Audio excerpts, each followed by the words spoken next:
ગુજરાત। સુરત શહેરમાં ખોટું નામ ધારણ કરી કાપડ માર્કેટના વેપારીઓ સાથે 5 કરોડથી વધુનું ચીટિંગ કરી છેલ્લા 1 વર્ષથી નાસ્તા ફરતા આરોપીને ઝડપી પાડતી સુરત શહેર પીસીબી પીઆઈ આર.એસ. સુવેરા સાહેબ નાઓએ પોલીસ કમિશનર શ્રી સુરત શહેર નાઓની સૂચના મુજબ પીસીબીના માણસોની અલગ અલગ ટીમો બનાવવામાં આવેલ, જે ટીમો દ્વારા નાસ્તા ફરતા આરોપીઓ બાબતે ટેકનિકલ સર્વેલન્સ અને હ્યુમન સોર્સિસ દ્વારા તપાસ હાથ ધરી કામગીરી કરેલ છે। ગઈ તારીખ 8/12/2024 ના રોજ પીસીબીના એએસઆઈ સહદેવભાઈ વરવાભાઈ તથા હેડ કોન્સ્ટેબલ અશોકભાઈ લુણી નાઓને હકીકત મળેલ કે વરાછા ઉધના સલાબતપુરા પોલીસ સ્ટેશનના ચીટિંગના ગુનાનો વોન્ટેડ આરોપી વિજય ઉર્ફે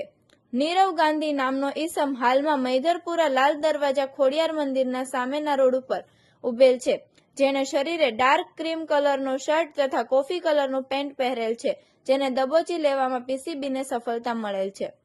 પીસીબીના માણસો દ્વારા મજકૂર ઈસમની પ્રાથમિક પૂછપરછ કરતા સદર ઈસમે પોતાનું નામ વિજય હોવાનું જણાવેલ હોય, જેની યુક્તિ પ્રયુક્તિથી પૂછપરછ કરતા તેણે જણાવેલ કે પોતાનું સાચું નામ વિજય રાઠોડ હોય અને નીરવ ગાંધીના નામથી પોતે ચીટિંગ કરતો હોય તથા પોતે સને 2021માં કાપડના દલાલીનું કામ કરતો હોય, જેથી તેણે માર્કેટમાં પોતાનું ખોટું નીરવ ગાંધી તરીકેનું આપી કાપડના વેપારી પ્રદીપભાઈ પરસોત્તમભાઈ ચકલાસિયા નાઓની અલગ અલગ ફર્મમાંથી આશરે 5 કરોડથી વધુની કિંમતનો ગ્રે કાપડનો માલ ખરીદ કરી તેનું પેમેન્ટ ચૂકતે કર્યા વગર ભાગી ગયેલ હોત,